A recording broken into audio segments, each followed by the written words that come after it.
19వ తారీఖు శుక్రవారం అంటే ఉదయం గడియలు ఉన్నది చేస్తాం, సాయంత్రం గడియలు ఉన్నది చేయాలి.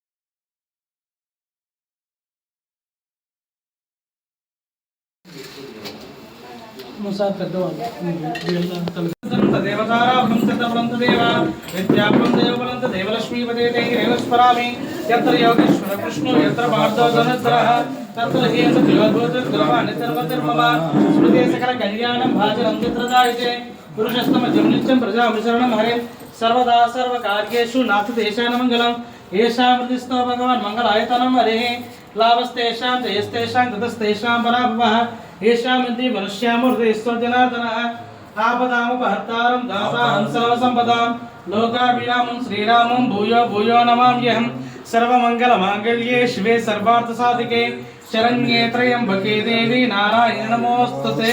ओम श्री लक्ष्मी नारायणाभ्य नमः, उमामहेश्वराभ्य नमः, वाणी हिरण्यगर्भाभ्य नमः, सचीवरंदराभ्य नमः, अरुंधति वशिष्ठाभ्य नमः, श्री सीतारामाभ्य नमः। सर्वेभ्यो महाजनेभ्यो ब्राह्मणेभ्यो नमो नमः। మీ యొక్క ఇష్ట దైవానికి అలాగే మీ కుల దైవానికి నమస్కారం చేసుకోండి మనసులో.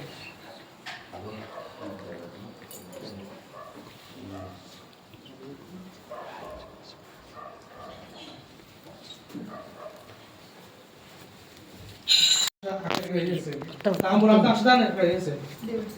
అక్షదాన్ని సమర్పయామి. మళ్ళీ ఒకసారి నీరు చూపుతుంది. తాంబూల చరణాత్రే శుద్ధ ఆజమనీయం సమర్పయామి. అమ్మ దీనికి గన్ను పెట్టి కుంకుమ పెట్టేసి దాంట్లో 2 కర్పూరాలు వేసుకోండి.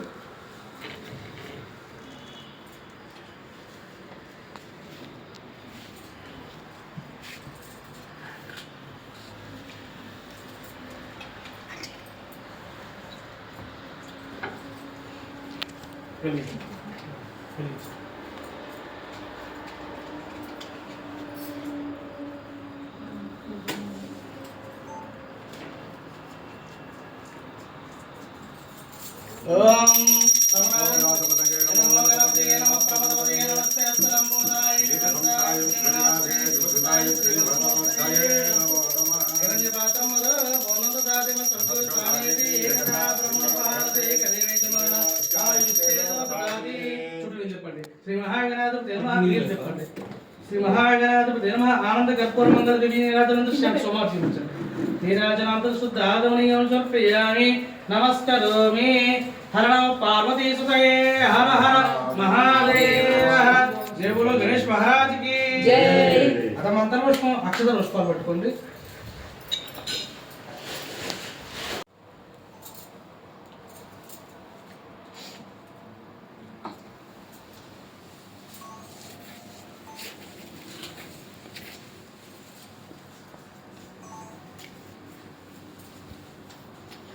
ओम आयनेते बलायने दुर्वारुहन्तुष्पणेः अर्धाचलपणिकानि संवत्सरस्य गृहायिने हरिद्रादि కుంకుమలేపనం సమర్పయామి.